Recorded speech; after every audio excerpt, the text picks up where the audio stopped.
again, Don Samuels, Bobby Joe Champion, Keith Ellison are, in my mind, the people who bought my debt and continue to illegally sue me for it, like the debt with Altavis Kirk, Minneapolis Public Housing Authority, through Abdi Warsame. I stated again that the Mazzarelli and Kramer judgment that was sent to Wells Fargo Bank at the time where I'm suing the police department through Judge Boylan was a setup.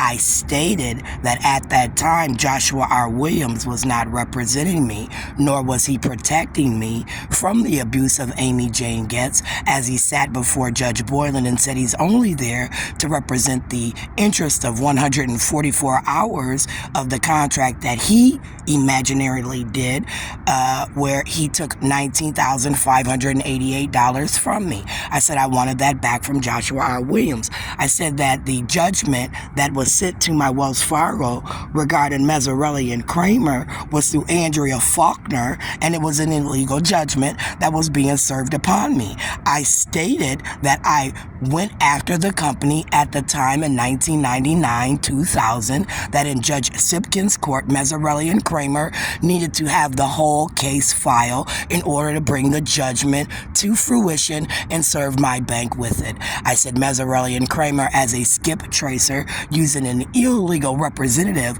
now got a judgment against me illegally in a court and then summoned my bank for an amount of money that Joshua R. Williams, Amy Jane Getz was settling through, again, Judge Boylan. I said at that time that judgment that went to my bank was very illegal. I stated that in Judge Sipkin's courtroom that Mazzarelli and Kramer was now serving my bank with an illegal judgment, and I wanted to sue them for that judgment. I said that that company was out of Las Vegas. The bill was from 1999-2000. They gave me a credit card in the name of Sharon Cooper. The credit card in Sharon Cooper was illegal and invalid because me and Michael Cooper Sr. were not married. The only thing we did do was buy a house together at that time. And as I was losing that house, because again, Michael didn't pay the mortgage. Michael was buying Beats for the car that he bought from his cousin Rick. He was looking good in his Sean John. He had that big mega ass cell phone that we were paying per minute for. So again, I'm struggling to pay the mortgage. And as I'm struggling to pay the mortgage, I'm trying to file bankruptcy. And as I'm trying to file bankruptcy, I lose that home. Now, when I lost that home, Barack Obama, Andrea Faulkner, remember now, they forgot that I was an owner. So months later, they had to come after me for that home. And as they came after me for that home, me and that lawyer made a deal, and they told Michael Cooper Sr. at that moment, you need to stick with Sharon. Sharon's a badass bitch, nigga. At the meantime, that credit card company wrote that credit card off. Why? Because Sharon Cooper did not exist. Sharon Cooper did not have anything in her name, Sharon Cooper, where they could, with validity, say Sharon used Sharon Cooper. So they wrote that bill off. They canceled the credit card in Sharon Cooper. They wrote it off. The debt was paid. It never showed up on my credit until Andrea Faulkner tried to sue me through Judge Sipkin and get a judgment in my name, right?